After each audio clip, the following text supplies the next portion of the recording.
Hello students, आज हम लोग लॉज ऑफ मोशन स्टार्ट करेंगे। ओके, और इसका बेसिक कॉन्सेप्ट जो है वो आप पिछले क्लासेस मतलब क्लास 9 में भी कुछ न्यूटन्स लॉज के बारे में पढ़े हैं, इनर्शिया के बारे में पढ़े हैं, तो स्टार्टिंग कुछ वहीं से होगी। आइए देखते हैं। तो लॉज ऑफ मोशन में पहला पॉइंट आता है कि फोर्स क्या होता है। ठीक है, तो force means an external cause और एजेंसी विच चेंजेस और tries to change the state of body. तो फोर्स एक ऐसा एक्सटर्नल फैक्टर होता है जो किसी बॉडी के स्टेट को चेंज करता है या चेंज करने की कोशिश करता है।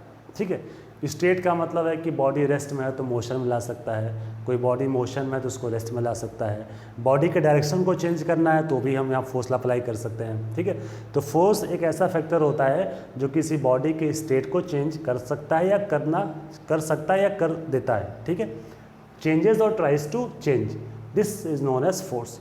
कहीं भी बॉडी के स्टेट में चेंज हो रहा है, तो बॉडी मोशन में है, रेस्ट में है, उसका डायरेक्शन बदल रहा है, मतलब कि फोर्स काम कर रहा है वहाँ पर। ठीक है, जैसे स्टेट को मैंने यहाँ लिखा हुआ है, या तो रेस्ट हो, यूनिफॉर्म मोशन हो, डायरेक्शन हो, ये सब स्टेट कहलाते हैं। तो फोर्स इन्हीं सबों को चेंज करता है या करने की कोशिश करता है। ठीक है, अब फोर्स की एक बात आती है, क्या किसी बॉडी को मोशन में रखने के लिए फोर्स का लगना ज़रूरी है? ये एक पॉइंट है, इसको मैंने बोर्ड पर नहीं लिखा है। तो किसी बॉडी को मोशन में रखने के लिए फोर्स का लगना ज़रूरी है या नहीं है? तो आंसर है नो। ये ज़रूरी नहीं है कि किसी बॉडी को मोशन में रखने के लिए फोर्स का लगने का मतलब यहाँ पर मेरे कहने का मतलब है कि फोर्स कांटेक्ट में होना चाहिए कि नहीं। क्या फोर्स कांटेक्ट में होना चाहिए बॉडी के? तो ज़रूरी नहीं है कि फोर्स बिना कांटेक्ट में रहे भी बॉडी में मोशन प्रोड्यूस कर सकता है। ठीक है, जैसे मान लो ग्रेविटेशनल फोर्स है, ये पेन है, तो पेन को छोड़ देंगे सीधे नीचे आएगा ग्रेविटेशनल फोर्स की वजह से, ग्रेविटी की वजह से। तो यहाँ पर क्या है, फोर्स कांटेक्ट में नहीं है मगर फिर भी बॉडी मोशन में आ जा रहा है। ठीक है, ऐसे ही दो चार्ज को रख दो, पॉजिटिव नेगेटिव, अपने आप अट्रैक्ट कर लेंगे अट्रैक्टिव फोर्स की वजह से। तो यहाँ भी फोर्स कांटेक्ट में नहीं है, टच में नहीं है, मगर ये फोर्स काम कर रहा है। दो मैग्नेटिक पोल्स को ले लीजिए, तो ऐसे कई सारे एग्जाम्पल हैं जहाँ पर आप देख सकते हैं कि बॉडी के टच में नहीं है फोर्स, मगर फिर भी फोर्स दूर से ही काम करता है। यानी किसी बॉडी के बिहेवियर में चेंज लाने के लिए, मतलब उसको मोशन में लाने के लिए ज़रूरी नहीं है कि फोर्स किसी बॉडी के कांटेक्ट में ही हो, दूर से भी हो सकता है। Example gravitational force. ओके, अब पहला टॉपिक हमारा आता है कि एरिस्टोटल फॉलिसी क्या होता है। तो एरिस्टोटल फॉलिसी, एरिस्टोटल एक ग्रीक फिलोसफर थे, 384-329 BC। इन्होंने अपना स्टेटमेंट दिया था कि किसी बॉडी को मोशन रखने के लिए फोर्स लगाना ज़रूरी है। An external force is necessary to keep a body in uniform motion.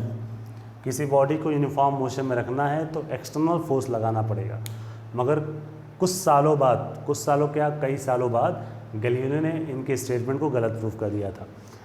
Galileo ने कहा था कि किसी बॉडी को मोशन में रखने के लिए हम जो फोर्स अप्लाई करते हैं वो फोर्स फ्रिक्शन को बैलेंस करने के लिए अप्लाई करते हैं। जैसे मान लीजिए एग्जांपल देखिए, यहाँ लिखा है कि ये बॉडी है, ये फोर्स अप्लाई किया गया, एक्सटर्नल फोर्स।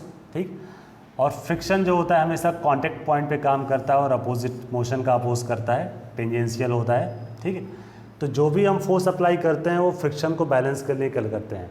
जब तक हमारा फोर्स फ्रिक्शनल फोर्स के इक्वल नहीं हो जाता है तब तक बॉडी मोशन की कंडीशन में नहीं आएगा।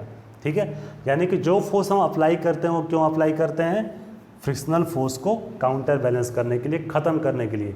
जब तक फ्रिक्शनल फोर्स समाप्त नहीं होता है तब तक हम कह सकते हैं कि बॉडी जो होगा वो मोशन में नहीं आ सकता है। ठीक है, इस वजह से किसी बॉडी को मोशन में लाने के लिए, यूनिफॉर्म मोशन में लाने के लिए जो भी फोर्स हम अप्लाई करेंगे वो फ्रिक्शन फोर्स को ख़त्म करने के लिए, काउंटर बैलेंस करने के लिए अप्लाई करते हैं, न कि मोशन में रखने के लिए।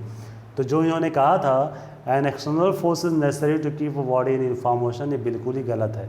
सही क्या स्टेटमेंट है जो गैलीलियो ने दिया था कि external force is required to counter balance the frictional force to keep a body in uniform motion. यानी कि जो भी फोर्स हम अप्लाई करते हैं वो फ्रिक्शनल फोर्स को बैलेंस करने के लिए, उसको ख़त्म करने के लिए अप्लाई करते हैं, तभी जाके बॉडी मोशन में रह सकता है, यूनिफॉर्म मोशन में रह सकता है। ठीक है, और इसी के बिहाफ पर गैलीलियो ने अपने लॉज को दिया था, उन्हीं के बेस पर लॉ आया, लॉ ऑफ इनर्शिया। ठीक है, तो लॉ ऑफ इनर्शिया बिल्कुल वही स्टेटमेंट है। अब इसके लिए कुछ सिंपल से प्रैक्टिकल्स हैं, आप देख सकते हो। इंक्लाइंड प्लेन से बॉल को नीचे की ओर छोड़ देंगे तो नीचे स्पीड के साथ नीचे आएगा, तो जब कोई बॉडी किसी इंक्लाइन प्लेन से नीचे आती है तो उसकी स्पीड बढ़ती है, जब कोई बॉडी किसी इंक्लाइन प्लेन से ऊपर जाएगी तो स्पीड कम होगी। तो गैलीलियो ने देखा कि जब बॉडी नीचे आ रहा है तो स्पीड बढ़ रहा है, बॉडी ऊपर जा रहा है तो स्पीड घट रहा है। तो जब बॉडी हॉरिजॉन्टल सरफेस से मूव करेगा तो ना उसकी स्पीड बढ़नी चाहिए ना घटनी चाहिए, ना एक्सेलरेशन होना चाहिए ना रिटार्डेशन होना चाहिए, मतलब कि वो एक कांस्टेंट वेलोसिटी के साथ मूव करना चाहिए अगर वो हॉरिजॉन्टली मूव कर रहा है तो। ठीक है, थर्ड फिगर। तो हॉरिजॉन्टली मूव कर रहा है और उसकी वेलोसिटी, इसकी वेलोसिटी कांस्टेंट तभी हो सकती है जब इस पर net force zero. Net force zero होने का मतलब है कि जो फोर्स अप्लाई करेंगे हम वो फोर्स फ्रिक्शनल फोर्स के बराबर हो। जो भी फोर्स हमने अप्लाई किया है वो फ्रिक्शनल फोर्स को काउंटर बैलेंस कर दे। जब ऐसा होगा तभी जाके नेट फोर्स जीरो होगा और बॉडी की वेलोसिटी कांस्टेंट होगी और बॉडी एक यूनिफॉर्म वेलोसिटी के साथ मूव करेगा। ठीक है, और यही स्टेटमेंट जो था वो लॉ ऑफ इनर्शिया कहलाया। तो लॉ ऑफ इनर्शिया का मतलब यहाँ पर क्या है कि कोई बॉडी जो है स्टेट ऑफ रेस्ट में है तो रेस्ट में रहेगी, state of uniform motion straight line में है तो यूनिफॉर्म मोशन में ही रहेगी स्ट्रेट लाइन में, जब तक कि उस पर कोई फोर्स अप्लाई ना किया जाए। यानी कोई बॉडी अपने स्टेट को अपने आप से चेंज नहीं कर सकती जब तक उस पर कोई फोर्स अप्लाई ना करे। कोई बॉडी रेस्ट में है तो इसको मोशन में लाने के लिए फोर्स लगाना पड़ेगा। ठीक है, कोई बॉडी यूनिफॉर्मली मूव कर रहा है तो उसको रेस्ट में आने के लिए हमको फोर्स अप्लाई करना पड़ेगा। यानी कि बॉडी की स्टेट को चेंज करने के लिए फोर्स को लगाना ज़रूरी है, अप्लाई करना पड़ेगा। तो लॉ ऑफ इनर्शिया यही कहता है कि कोई बॉडी अपने आप से अपने स्टेट को चेंज नहीं कर सकता जब तक कि हम कोई फोर्स अप्लाई ना करें। यानी बॉडी रेस्ट में है तो रेस्ट में रहेगा और uniform motion in straight line है तो यूनिफॉर्म मोशन में ही रहेगा जब तक कि कोई फोर्स अप्लाई ना करे। ठीक है, यही लॉ ऑफ इनर्शिया है और यही न्यूटन्स फर्स्ट लॉ भी कहलाता है। ठीक है, तो पॉइंट यहाँ पर क्या था कि एरिस्टोटल साहब ने कहा था कि एक्सटर्नल फोर्स ज़रूरी है बॉडी को यूनिफॉर्म मोशन में रखने के लिए, मगर गैलीलियो के एक्सपेरिमेंट ने इस बात को गलत प्रूव कर दिया और उन्होंने क्या कहा कि एक्सटर्नल फोर्स लगाते हैं मगर फ्रिक्शनल फोर्स को काउंटर बैलेंस करने के लिए, उसको ख़त्म करने के लिए। जब फ्रिक्शनल ख़त्म हो जाएगा तभी तो बॉडी मूव करेगी। तो उन्होंने कहा कि external force is required to counter balance the frictional force to keep a body in uniform motion. इसी के बेस पर लॉ ऑफ इनर्शिया को दिया गया। इनर्शिया, बॉडी नीचे आ रही है स्पीड बढ़ रहा है, बॉडी ऊपर जा रही है स्पीड घट रहा है। तो जब बॉडी हॉरिजॉन्टली मूव करेगी तो ना स्पीड बढ़ना चाहिए ना घटना चाहिए, यानी कि वेलोसिटी कांस्टेंट होनी चाहिए। और ऐसा तभी पॉसिबल है जब नेट फोर्स जीरो हो, यानी कि जो फोर्स हमने अप्लाई किया है वो फ्रिक्शन के बराबर हो, उसको बैलेंस कर ले, काउंटर बैलेंस कर ले, तभी बॉडी की वेलोसिटी कांस्टेंट हो सकती है। ठीक है, तो यहीं से लॉ ऑफ इनर्शिया हमारा आता है जो मैंने अभी डिस्कस किया है, और यहीं से न्यूटन्स फर्स्ट लॉ भी हमारा आता है। इनर्शिया बेसिकली आपके 3 तरह के होते हैं जो आप पढ़े हुए हैं सब लोग पहले, inertia of rest, inertia of motion and inertia of direction. ये सब आप क्लास 9 में ही पढ़े हुए हो। तो इनर्शिया ऑफ रेस्ट ये सब आप पढ़े हैं, थोड़ा सा आपको हिंट कर देता हूँ मैं। इनर्शिया ऑफ रेस्ट मीन्स कोई बॉडी अगर रेस्ट में है तो रेस्ट में ही रहेगी, खुद से अपने स्टेट को चेंज नहीं कर सकती है जब तक कि कोई फोर्स अप्लाई ना किया जाए। ठीक है, ऐसे ही इनर्शिया ऑफ मोशन है, inertia of motion,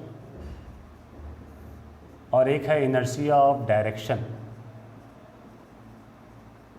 inertia of direction. तो बस नाम से ही क्लियर है कि इनर्शिया ऑफ मोशन का मतलब कि कोई बॉडी अगर यूनिफॉर्म मोशन में है तो यूनिफॉर्म मोशन में ही रहेगी स्ट्रेट लाइन में जब तक तो कोई फोर्स अप्लाई ना करे, यानी खुद से अपने स्टेट को चेंज नहीं कर सकता।